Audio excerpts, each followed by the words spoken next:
My husband left me for a younger woman and took our entire family to his wedding overseas. He texted, "Be gone when we return. I hate old things. I work hard, so I deserve a new life." When they came back, laughing, they found only empty land where our home once stood. Their faces went white. I watched from my parked car and couldn't stop smiling. Where are you watching from today? Drop your location in the comments below and hit that like and subscribe button. Let me tell you how I got to this delicious moment, sitting in my Honda Civic at 2 p.m. on a Tuesday, watching my cheating ex-husband Frank and his child bride Amber stare at a perfectly manicured empty lot where our $800,000 suburban paradise used to sit. Oh, the look on Frank's face was priceless. You'd think someone had told him his precious golf membership got revoked. 6 months ago, I was Patricia Williams, faithful wife of 28 years, mother of 2 ungrateful adult children, and apparently, according to my husband, a nagging old bat who'd lost her figure and her purpose. Those were his exact words when he announced he was leaving me for Amber, his dental hygienist. Because nothing says midlife crisis like a 24-year-old with perfect teeth and daddy issues. The whole family supported him, naturally. Our son Jake, 28 and still living off trust fund money, called it Dad's second chance at happiness.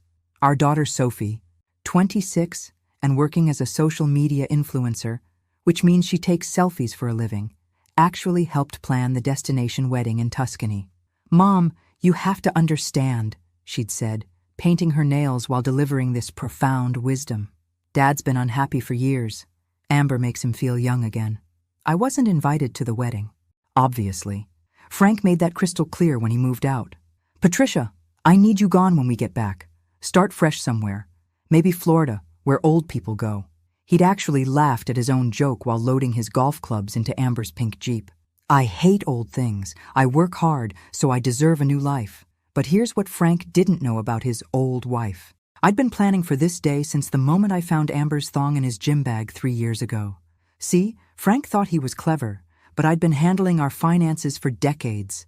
Every investment, every account, every asset that man thought he owned? Well, let's just say Frank was about to learn the difference between his name being on something and actually owning it. The look on their faces when they pulled into our driveway and found nothing but fresh sod and a for sale sign was worth every penny I'd spent on the demolition crew. But that was just the beginning. Frank's voice carried across the empty lot like a wounded animal. "Patricia!" he screamed, spinning in circles on what used to be our front porch. "What did you do to my house?" I rolled down my window just enough to hear him clearly. This was better than any soap opera I'd ever watched. Amber was clutching his arm, wobbling on her designer heels. Apparently stilettos and grass don't mix well. Who knew? Her bleached hair was whipping around her face in the afternoon breeze, and she looked like she was about to cry. Poor little thing probably thought she was moving into a mansion. "Frank, honey, where's our house?" Amber's voice was that special kind of whiny that could shatter glass. "You said we had a beautiful house with a 3-car garage and a pool." "We did have a house." Frank was red-faced now, that vein in his forehead pulsing the way it used to when he couldn't find the TV remote. "Patricia, I know you're here somewhere. This is my property." Actually, sweetheart, it wasn't. But I wasn't about to interrupt this beautiful breakdown to explain property law. I'd learned so much about legal loopholes in the past 6 months. Amazing what you can accomplish when you have time, money, and a burning desire for justice. My phone buzzed with a text from my divorce attorney, Margaret Chen. "Demolition complete. He can't touch you legally. Enjoy the show." Margaret was 68, sharp as a razor, and had been handling messy divorces for 40 years. When I'd told her my plan, she'd smiled like a shark, spotting blood in the water. Frank was now frantically dialing someone on his phone, probably his lawyer, the poor man who'd thought this was going to be a simple asset split. I'd met him once, a nervous little guy who kept wiping his glasses and saying, "This is highly unusual," every 5 minutes during our meetings. "What do you mean the house was legally sold?" Frank's voice cracked. "I lived there. My name was on the deed. Check again." I almost felt sorry for him. Almost. Then I remembered the night he came home reeking of Amber's vanilla perfume and told me I should consider updating my look because maintenance matters in a marriage. The same man who hadn't seen the inside of a gym since Clinton was president was giving me beauty advice. Amber had started crying now, actual tears ruining her carefully applied makeup. "Frank, I quit my job. I gave up my apartment. You promised me we'd have a beautiful home together." "We will, baby. This is just a misunderstanding." Frank was sweating through his Tommy Bahama shirt, a shirt I'd bought him for Christmas 3 years ago. "Patricia's just being vindictive. We'll fix this." That's when Jake's BMW pulled up. My heart did a little skip, wondering if maybe, just maybe, one of my children would show some concern for their mother. But no. Jake jumped out of his car looking panicked. Not about me, but about the missing house where he'd planned to crash between jobs. "Dad, what the hell happened to the house?" "Your psycho mother happened," Frank spat. And that, right there, was his second mistake. The first was cheating. The second was calling me psycho in front of witnesses, because I'd been recording this whole beautiful meltdown on my phone, and my lawyer was going to love this footage. "Dad, you can't be serious." Jake was staring at the empty lot, like it might magically sprout a house if he concentrated hard enough. "Where are we supposed to live?" "We'll figure it out, son." Frank was trying to sound calm, but his voice had that high-pitched quality it got when he was trying not to panic. "This is just temporary. Your mother's playing games, but I'll straighten this out legally." Sophie's car pulled up next, her Instagram-famous pink Mustang looking ridiculously out of place next to the suburban emptiness. She climbed out slowly, her phone already recording, because heaven forbid she experience a family crisis without documenting it for her followers. "Oh, my God." Sophie's voice was breathless.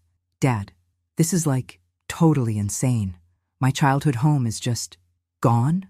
She was definitely recording this for TikTok, probably already thinking of captions like, "Family drama is wild," or "When your stepmom ruins everything." "Actually, sweetheart, your stepmom had nothing to do with this. This was all your dear old mom, the one you haven't called in 3 months. Patricia did this," Frank announced to Sophie like he was delivering breaking news. "She sold our house out from under us while we were at the wedding." "Wait, she can do that?" Amber's voice cracked. "I thought you said everything would be fine. You said we'd work out the divorce stuff later." Oh, this was getting interesting. Frank had told his new wife they'd work out the divorce stuff later.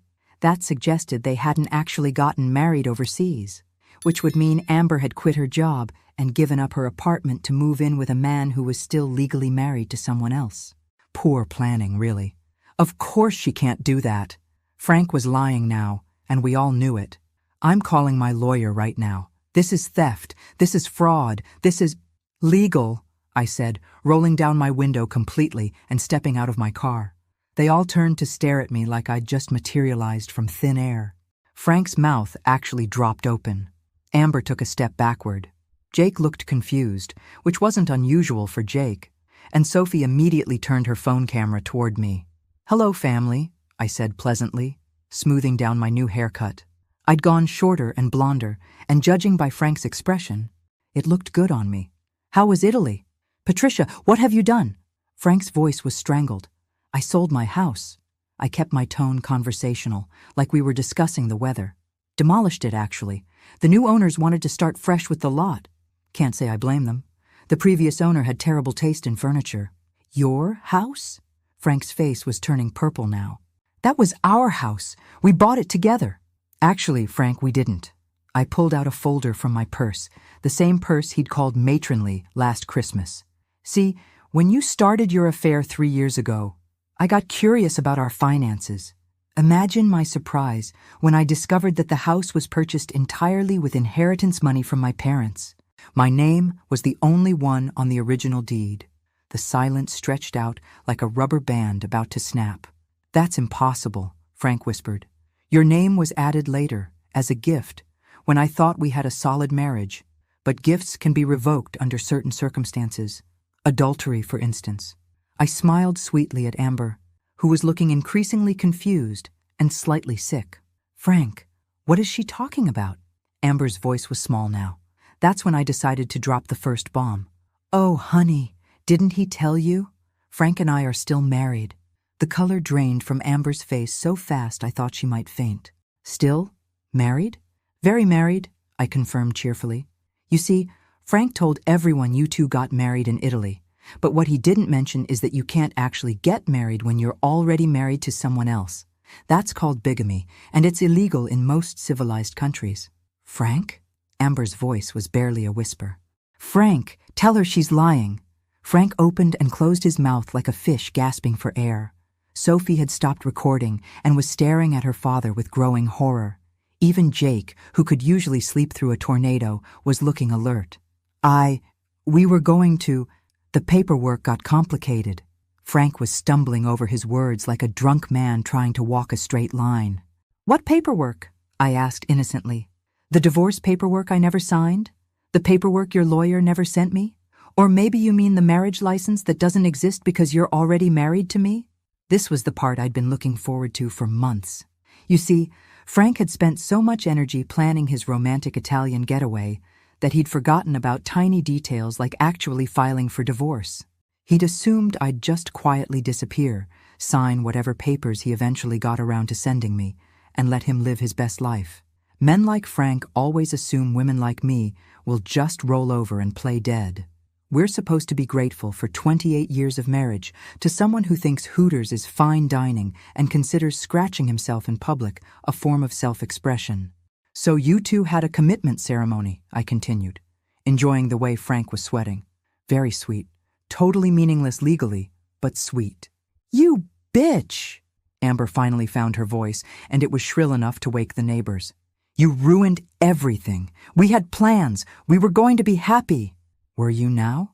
I tilted my head sympathetically. And those plans included living in my house, spending my money, and playing stepmom to my children while I conveniently disappeared? How thoughtful of you to plan my life for me. Mom, this is seriously messed up. Sophie was looking at me like she was seeing me for the first time. You can't just destroy people's lives because you're mad. Can't I? I asked. Your father destroyed my life when he decided a marriage was something he could just walk away from whenever he got bored. He took our children, our friends, our social circle, and tried to take our home. The only thing he didn't take was my brain. Jake was frantically typing on his phone, probably trying to find somewhere else to live. The trust fund baby was about to discover that trust funds don't last forever when you don't actually work. Where are we supposed to go? Frank demanded. I have rights. I have belongings in that house. Had, I corrected. Past tense. And actually, your belongings are in a storage unit across town. Unit 247. The rent's paid through the end of the month. I handed him a small key. After that, you're on your own. A storage unit? Frank stared at the key like it was a dead mouse. You put my stuff in storage? I kept what mattered to me and donated the rest to charity. Amazing how little actually mattered when I really thought about it. That was true. 28 years of accumulated junk, and the only things I'd kept were family photos and my grandmother's china. Everything else had been just taking up space. Frank was standing there holding the key, looking lost and confused. For a second, I almost felt sorry for him. Almost.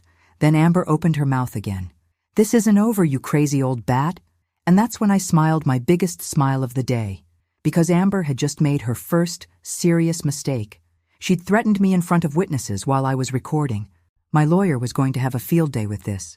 But more importantly, she'd just given me the perfect excuse for phase 2 of my plan. Old bat? I repeated, pulling out my phone and making sure it was still recording. That's interesting. Tell me, Amber, how old do you think I am?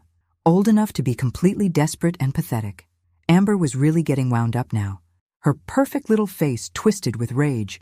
No wonder Frank left you. You're bitter and cruel and— 52, I interrupted calmly. I'm 52 years old. Frank is 55. That makes me 3 years younger than your boyfriend. But I suppose when you're 24, everyone over 30 looks ancient. Age is just a number, Amber shot back. But her voice lacked conviction. You're absolutely right, I agreed. Just like bankruptcy is just a word. Frank's head snapped up. What's that supposed to mean?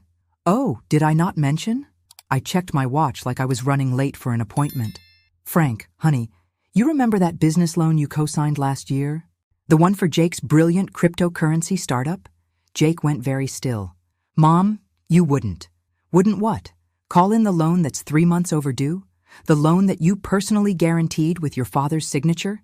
I looked at Frank with mock concern. You did read the paperwork before you signed it, didn't you? Frank's face had gone from red to white to a sickly green color. "Jake, you said that was just a formality. You said the business was guaranteed to succeed." "It was," Jake protested. "The market just shifted. Crypto is volatile. I can turn it around." "I'm sure you can," I said sweetly. "But the loan company doesn't seem to think so. They've been very patient, but patience has limits. As does my willingness to cover for family members who think I'm just an old bat they can walk all over." Sophie was staring at me like I'd grown a second head. "Mom, what are you saying?" "I'm saying that I've been covering Jake's loan payments for 3 months, hoping he'd figure out how to be responsible. But since he seems to think his mother is just a convenient ATM, I've decided to stop enabling his incompetence." "You can't do that!" Frank was panicking now. "If that loan defaults, they'll come after my assets. My credit will be ruined." "What assets?" I asked innocently. "Your house is gone. Your savings account was frozen this morning pending the divorce proceedings. And your credit cards? Well, let's just say they're about to be very disappointed when they try to collect on those balances." This was the revelation I'd been saving for the perfect moment. Frank thought he'd been clever, hiding assets and building up debt in accounts I didn't know about. But I'd known about every secret credit card, every hidden expense, every dollar he'd spent on Amber's designer bags and weekend getaways. I'd just been waiting for the right time to use that information. "How did you—" Frank started to ask, then stopped. "How did I know about your secret accounts? About the money you've been spending on your girlfriend? About the debts you've been hiding?" I shrugged. "Frank, I handled our finances for 28 years. Did you really think I wouldn't notice when you started acting like a teenager with a stolen credit card?" Amber was looking between Frank and me with growing alarm. "Frank, what is she talking about? What money? What debts?" "It's nothing, baby. Just some misunderstandings.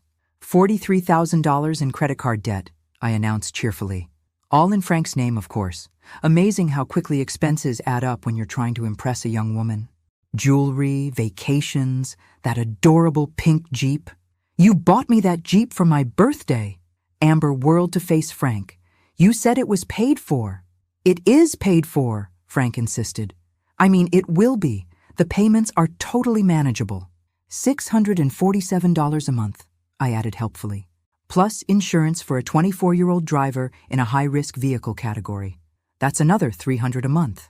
Amber was doing math in her head, and judging by her expression, the numbers weren't working out the way she'd hoped.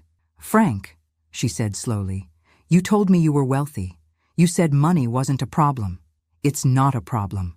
Patricia's just being vindictive. Once the divorce is final, I'll get half of everything and—" "Half of what?" I interrupted. "Frank, sweetie, there is no everything to split. There's just debt, mountains of it, all in your name." And that's when I saw it. The exact moment when Amber realized she'd quit her job, given up her apartment, and attached herself to a man who was not only still married, but also completely broke. The exact moment when she understood that she'd traded her independence for a fantasy that was never going to come true. It was beautiful. Wait. Amber was waving her hands around like she was trying to clear smoke. "Frank, you told me you owned a successful company. You said you were planning to retire in 5 years. "I do own a company," Frank protested, but his voice lacked its usual confidence. "Williams Construction has been profitable for 15 years. "Williams Construction?" I laughed out loud for the first time all day. "Oh, honey, that's precious. Tell her about Williams Construction, Frank. Tell her who actually owns it." Frank's silence was answer enough, but I was enjoying myself too much to stop now. "You see, Amber, Frank likes to tell people he owns a construction company. What he doesn't mention is that Williams Construction is owned entirely by me. Frank is an employee, a well-paid employee, I'll grant you, but still just an employee." That's impossible," Frank was sputtering. "Is it? Should I call Tom Bradley and ask him who signs his paycheck?" Tom was Frank's foreman, a good man who'd been running the actual operations for years while Frank played golf and told people he was a business owner. Or maybe we should ask the IRS. Since I've been filing the business taxes for 15 years, this was my favorite part of the whole plan. Frank had spent so many years taking credit for my work, for my money, for my decisions, that he'd actually started believing his own lies. He really thought he owned the company. even though every legal document clearly showed my name as sole proprietor. "But I built that company," Frank shouted. "I worked 60 hours a week for years." "You worked for me," I corrected, "and you were paid very well for your work. But owning a business? That requires paperwork, Frank. Legal paperwork. The kind I handle because you hate boring stuff like contracts and tax forms." Sophie was recording again. But this time, she looked confused rather than excited. "Mom, are you saying Dad doesn't actually own anything?" "That's exactly what I'm saying. Your father has been living off my money in my house, working for my company, and spending my credit for years. The only things he actually owns are his golf clubs and that ridiculous Tommy Bahama shirt collection." "She's lying." Frank turned to Jake desperately. "Son, you know I'm successful. You've seen the company trucks, the job sites." "I've seen Mom's company trucks," Jake said slowly, and I could almost see the pieces clicking into place in his head. "Mom's the one who taught me about business licenses and tax law. Mom's the one who showed me how to read financial statements." Poor Jake. Not the brightest bulb in the chandelier, but at least he was starting to understand the situation. "This is insane," Amber declared. "I'm calling my mother. I'm going home." "That might be a problem," Frank said quietly. "What do you mean?" "You said you gave up your apartment. Because you said we were getting married. Because you said we'd live in your beautiful house." Amber was getting hysterical now, her voice climbing toward a frequency that probably annoyed dogs 3 blocks away. "We can figure this out," Frank insisted. But even he didn't sound convinced anymore. "Figure what out?" I asked pleasantly. "Frank, you have no house, no money, no assets, and a mountain of debt.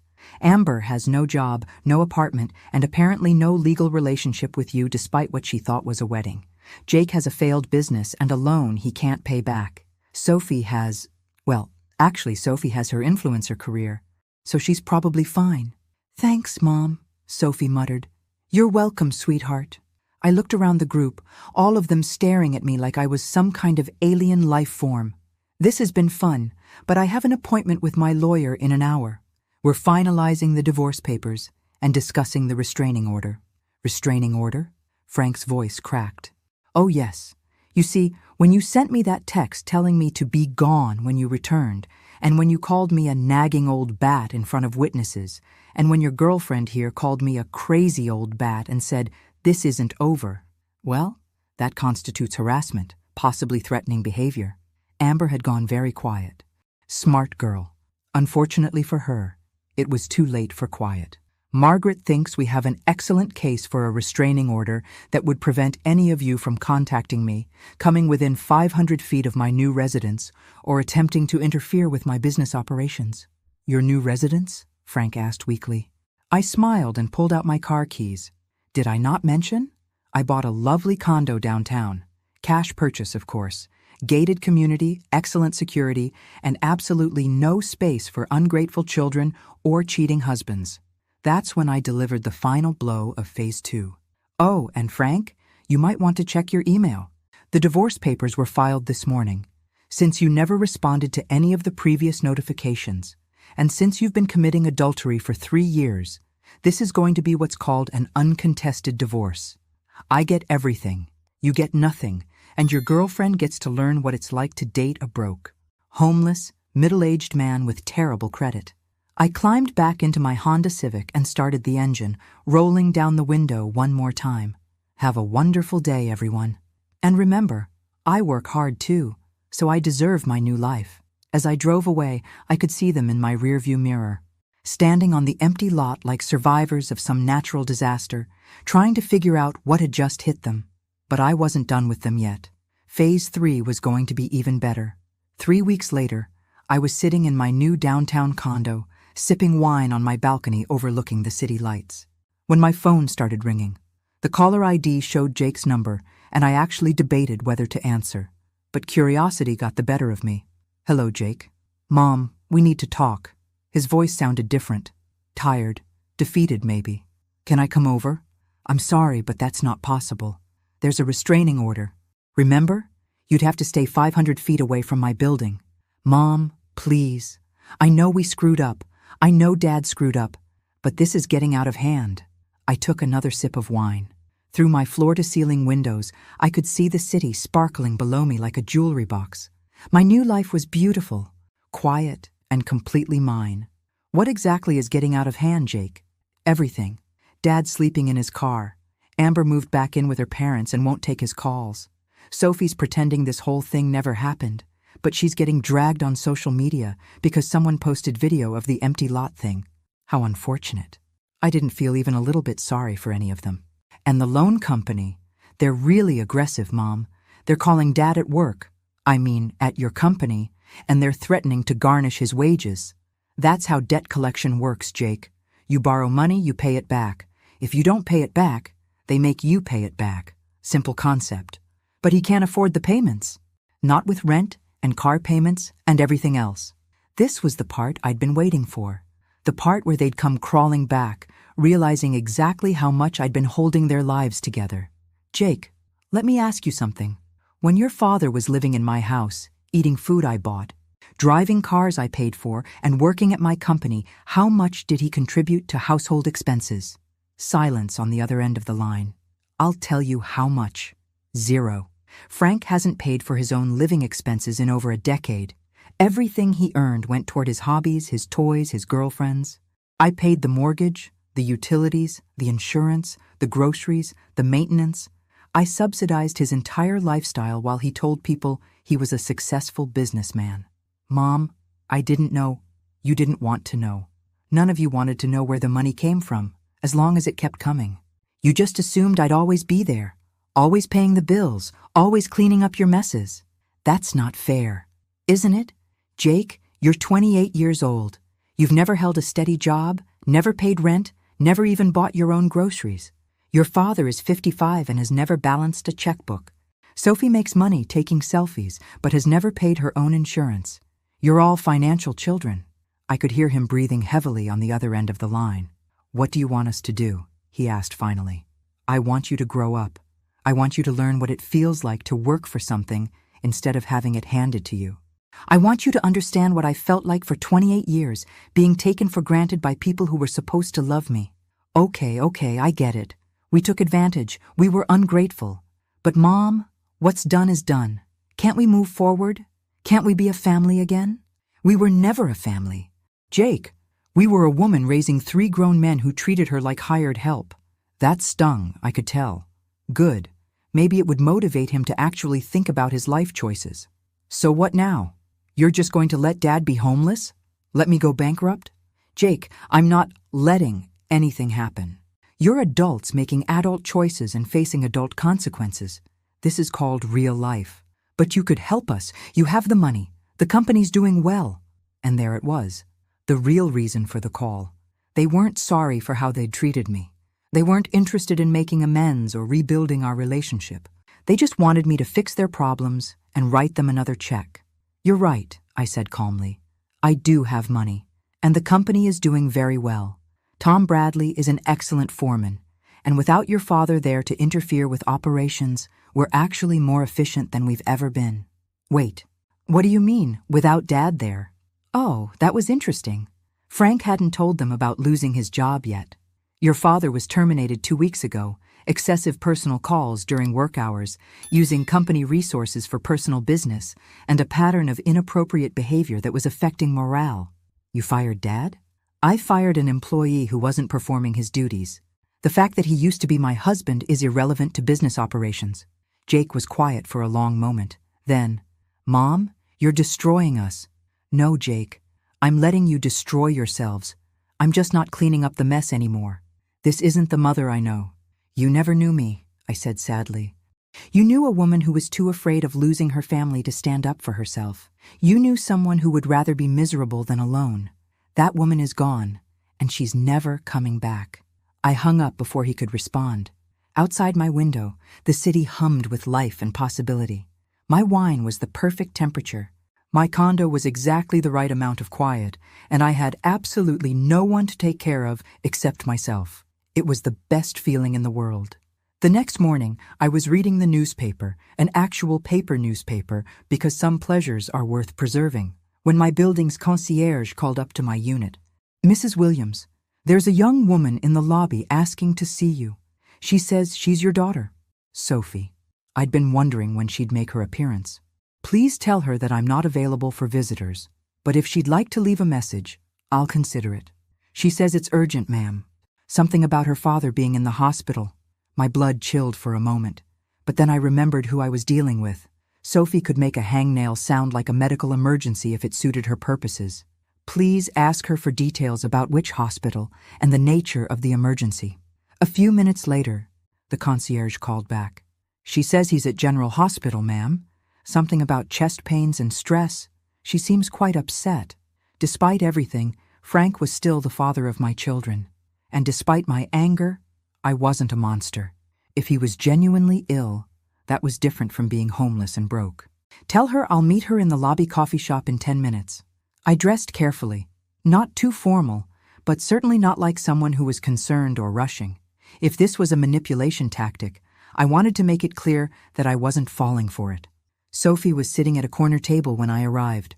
Her phone face down for once, her usual Instagram-perfect makeup smudged with tears that looked genuine. Mom. She stood up when she saw me, and for a moment she looked like the little girl who used to crawl into my bed during thunderstorms. Sophie, tell me about your father. She sat back down heavily. He collapsed at work yesterday. Well, at Tom's worksite, I guess. Tom called the ambulance. What did the doctors say? Stress-induced heart palpitations, high blood pressure. They want to keep him for observation, but she trailed off, looking uncomfortable. But he doesn't have insurance anymore. Since you fired him, and he can't afford the hospital bills. There it was, the real reason for this meeting. Sophie, your father had insurance through Williams Construction for 15 years because I provided it. When he became unemployed, he became eligible for COBRA coverage, which would have maintained his insurance for up to 18 months. What's COBRA? I stared at my daughter. This 26-year-old woman who made more money than most people with real jobs, and she didn't know what COBRA was. COBRA is federal law that allows people to keep their employer-provided insurance when they lose their jobs. Your father received all the paperwork. He chose not to pay the premiums. Sophie looked genuinely confused. Why wouldn't he pay for insurance? Because COBRA premiums are expensive, and your father has been living in his car while spending what little money he has on trying to win Amber back. Priorities. He's been trying to win Amber back? Sophie's voice rose. Mom, she won't even talk to him. She posted on Instagram about dodging a bullet and fake rich guys. She's already dating someone else. I almost felt sorry for Frank. Almost. Getting dumped by someone who was only dating you for money in the first place had to sting, especially when you discovered she'd replaced you in less than a month. That's unfortunate for your father, but it's not my problem. Mom, he's in the hospital. Because he made choices that led to stress and health problems. Natural consequences. Sophie stared at me like I was speaking a foreign language. You really don't care, do you? You really just hate all of us now. I don't hate anyone, Sophie. But I'm not responsible for fixing problems that other adults created for themselves. But you're our mother. I was your mother. I spent 28 years being your mother, your father's mother, and Jake's mother. I'm retired from that job. You can't retire from being someone's mother. Watch me. Sophie leaned forward desperately. Okay, fine. What if I pay you back? What if we all pay you back for everything? We'll get jobs. Real jobs. And we'll pay you back every penny Dad spent on Amber, every payment you made on Jake's loan, everything. With what jobs, Sophie? You take pictures of yourself for a living.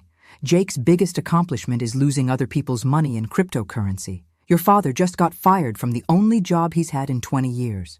I can do other things. I have marketing skills. Social media is a real business. She wasn't wrong about that, actually. Sophie had built a substantial following and was probably more business savvy than either of her male relatives. But that didn't change the fundamental problem. Sophie, this isn't about money. This is about respect. About being valued as a person instead of treated like an ATM with feelings. We do value you. When? When did any of you ever ask how I was feeling? When did anyone consider my opinion before making major decisions? When did any of you treat me like I mattered for something other than my checkbook? Sophie opened her mouth, then closed it, because she couldn't think of an example, and we both knew it. Your father texted me to be gone when he got back from his fake wedding. He said he hated old things and deserved a new life. You helped plan that wedding, Sophie. You chose his happiness over your own mother's. I thought you'd be fine. You're always fine. You always figure things out. I was fine. I figured it out. I figured out how to be happy without people who didn't want me around. Sophie was crying again, and this time I suspected the tears were for herself rather than her father. So that's it? You're just going to let Dad die in the hospital and let Jake go bankrupt and never speak to any of us again? Your father isn't dying, Sophie. He's having anxiety attacks because his irresponsible lifestyle finally caught up with him. Jake isn't going bankrupt because of me. He's going bankrupt because he borrowed money for a stupid business plan and then spent the money on toys instead of building the business. I stood up to leave, but Sophie grabbed my wrist. Mom, please, I'm begging you. Help us one more time. I promise things will be different. I looked down at her hand on my wrist, then back at her face. Sophie, you want to know what different looks like? I gently removed her hand. Different is when your father starts paying his own bills. Different is when Jake gets a job that doesn't involve asking other people for money. Different is when you call me just to talk. Not because you need something. But what if we did those things? Would you forgive us? Forgiveness and trust are different things, sweetheart. And trust has to be earned.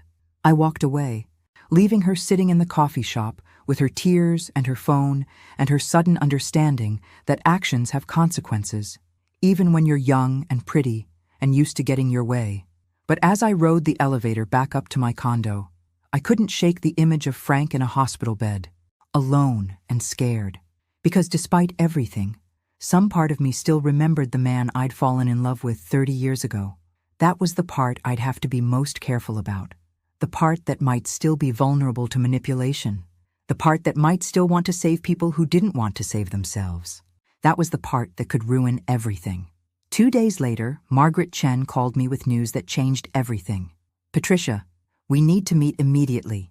Something's come up in the divorce proceedings that you need to know about. An hour later, I was sitting in her office, watching her spread documents across her desk with the efficiency of a car dealer in Vegas. Frank's been busy, she said without preamble. Busier than we thought. What do you mean? Margaret handed me a thick folder. He filed a counter-petition for the divorce. Claims you've been hiding assets, manipulating finances, and that the demolition of the house was destruction of marital property. He's asking for half of everything, including the business. I laughed out loud. He has no case. The house was legally mine. The business is legally mine, and I have documentation for every financial transaction. That's what I thought too. Until this. Margaret pulled out another document, this one with an official seal. Frank hired an investigator. A good one. My blood went cold. What kind of investigator? The kind that found out about the trust. The trust. I'd forgotten about the trust. Patricia, why didn't you tell me about the Williams Family Trust established in 1998? The one that technically owns 40% of your business assets? My hands were shaking as I reached for the document. There it was, in black and white, the trust I'd set up 25 years ago when Jake was born, designed to protect our family's assets and provide tax advantages. The trust that named Frank as co-trustee. I'd forgotten, I whispered. We never used it. It was just sitting there, inactive. It's not inactive anymore. Frank filed papers yesterday claiming his rights as co-trustee to access trust assets. If a judge agrees that the trust is legitimate and that Frank has rights to those assets, he could take 40% of my business.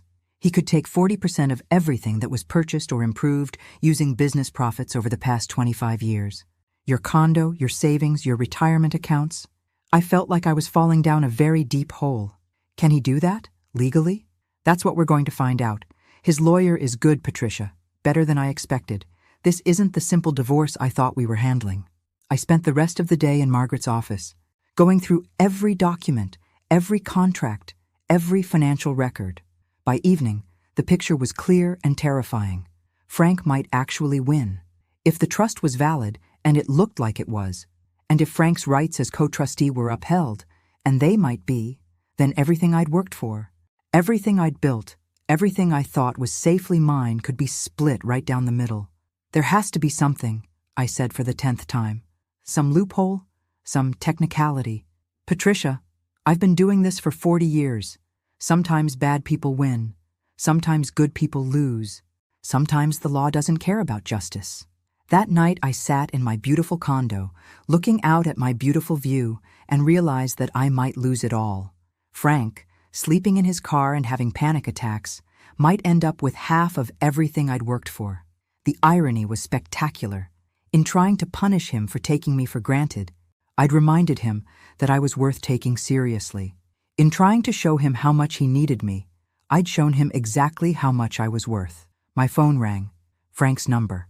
I almost didn't answer, but something made me pick up. Patricia. His voice sounded different, stronger, more confident than it had been in weeks. What do you want, Frank? I want to make a deal. What kind of deal? I drop the trust claim, you drop the restraining order and the divorce proceedings. We go back to being married, and we pretend none of this ever happened. Absolutely not. Think about it, Patricia. You give me another chance, and I give you back your money. I stay with you, and you stay rich. Win-win. Frank, you cheated on me. You humiliated me. You tried to steal my house and my business. You told me I was old and worthless. I made mistakes. I was going through a midlife crisis. It happens to everyone. It doesn't happen to everyone. It happens to selfish people who think their feelings matter more than other people's lives. Patricia, be practical. If this goes to court, you could lose millions. Millions. Is your pride really worth that much? That's when I realized something that changed everything. Frank wasn't calling from a position of weakness. He was calling from a position of strength because he thought he held all the cards. He thought I'd be so terrified of losing my money that I'd take him back just to keep it. He thought I was still the same frightened woman who'd rather be miserable than alone. He thought wrong. Frank, I said calmly, let me ask you something. How much do you think I'm worth? What do you mean? My net worth. How much do you think I have? I don't know. A few million, maybe? Try again. Silence on the other end of the line. Frank, you lived with me for 28 years, but you never paid attention to anything I actually did. You never looked at the real financial statements, never asked about the investments, never wondered why I worked such long hours or why I was always on the phone with lawyers and accountants. Patricia, what are you saying? I'm saying you have no idea what you're really fighting for, and you're about to find out why that's a problem. I hung up the phone and called Margaret. Margaret, it's time for phase 4. Get ready to show Frank exactly what he's been taking for granted all these years. Phase 4? The one where he discovers that the trust is the least of his worries. Because Frank had just made his final mistake. He'd threatened to take what was mine, assuming I'd be too scared to fight back. He was about to learn the difference between someone who's afraid of losing everything and someone who's ready to burn it all down just to watch him cry. The court hearing was scheduled for the following Friday at 9 a.m. Frank arrived in his only remaining suit, the navy blue one I'd bought him for our anniversary 3 years ago. He looked confident, almost smug, like a man who was certain he was about to win the lottery. He had no idea what was about to hit him. Margaret and I took our seats across from Frank and his lawyer, a sharp-eyed man named David Parker, who'd built his reputation on complex financial cases. Parker had clearly done his homework, and I could see the thick folder of documents he'd prepared. Your Honor, Parker began when the judge called our case, my client is seeking his rightful share of marital assets that his wife has attempted to hide through illegal property transfers and financial manipulation. The judge, a stern-looking woman in her 60s named Judge Harrison, looked over her reading glasses at the paperwork. This concerns a trust established in 1998? Yes, Your Honor, the Williams Family Trust, which my client co-established with his wife, and which gives him equal rights to trust assets valued at approximately $4 million. Frank was practically glowing. $4 million was more money than he'd ever imagined having access to. Judge Harrison turned to Margaret. Counselor, how does your client respond to these claims? Margaret stood slowly, and I caught the slight smile playing at the corners of her mouth. Your Honor, Mrs. Williams does not dispute the existence of the trust. However, she would like to present evidence regarding the full scope of marital assets that Mr. Williams is claiming. Proceed. Margaret opened her own folder and pulled out a single sheet of paper. Your Honor, Mr. Williams has based his claim on the assumption that the Williams Family Trust represents the majority of his wife's assets. However, he has been operating with incomplete information. She handed copies of the document to the judge, to Parker, and to Frank. Frank's face went white as he read it. Your Honor, Margaret continued, Mrs. Williams's total net worth is not $4 million, as Mr. Williams believed. According to this certified financial statement prepared by the accounting firm of Bradley, Thompson and Associates, Mrs. Williams's current net worth is approximately $47 million. The courtroom was dead silent. Frank's mouth was hanging open like a broken gate. The Williams Family Trust represents less than 10% of Mrs. Williams' total assets. The majority of her wealth comes from real estate investments, stock portfolios, and business ventures that were purchased and developed using her inheritance money, not marital assets. Judge Harrison was reading the financial statement with raised eyebrows. Mrs. Williams, is this accurate? I stood up. Yes, Your Honor. My husband lived with me for 28 years, but he never took an interest in our finances beyond spending money. He has no idea what I've been building during our marriage. Furthermore, Margaret continued, Mrs. Williams would like to present evidence that Mr. Williams has been systematically stealing from marital accounts for the purpose of conducting an extramarital affair. She handed over another folder, this one thick with credit card statements, bank records, and receipts. Over the past 3 years, Mr. Williams has spent approximately $127,000 of marital funds on gifts, travel, and expenses related to his relationship with Ms. Amber Collins. This represents embezzlement of marital assets. Frank's lawyer was frantically whispering in his ear, but Frank looked like he was about to be sick. Your Honor, Margaret said, delivering the final blow, Mrs. Williams is prepared to offer Mr. Williams a settlement. What kind of settlement? Mr. Williams may keep his personal belongings, his car, and receive a one-time payment of $50,000 in exchange for relinquishing all claims to marital property, business assets, and trust funds. In addition, he will be required to repay the $127,000 he embezzled, either in cash or through wage garnishment over a period not to exceed 10 years. Frank was shaking now. Patricia, you can't be serious. I looked at him directly for the first time that day. Frank, you wanted a new life. This is your new life. You can accept the settlement and walk away with $50,000, which is more than you deserve. Or you can fight it and walk away with nothing except a criminal charge for embezzlement. Embezzlement? Frank's voice cracked. You can't prove that? Margaret handed the judge another document. Actually, Your Honor, we can. Mr. Williams used marital credit cards to purchase gifts for his mistress, charged vacation expenses to joint accounts, and withdrew cash from business accounts for personal use. All of this is documented. Judge Harrison had seen enough. Mr. Williams, I suggest you consider this settlement very carefully. Based on the evidence presented, your wife has grounds for criminal charges that would leave you with far less than $50,000. Frank looked at his lawyer desperately, but Parker was shaking his head. Your Honor, Frank said quietly, I'd like to request a recess to consider the settlement. You have 15 minutes. In the hallway, Frank approached me with tears in his eyes. Patricia, I had no idea. About the money, about how much you'd built, You never meant to get caught, I corrected. Frank, you spent our entire marriage treating me like hired help while I was building an empire. You thought I was just some dependent housewife you could discard when you got bored. I was stupid. I was selfish. Can't we work this out? Can't we try again? I looked at this man I'd once loved. This man who'd shared my bed for 28 years and felt absolutely nothing. Frank, take the settlement. Use the $50,000 to start over. Get a job, find an apartment, learn how to be responsible for yourself. Maybe someday you'll understand what you threw away. And if I don't take the settlement, then I'll file criminal charges, and you'll spend the next few years in prison for embezzlement. Your choice. Frank signed the papers 10 minutes later.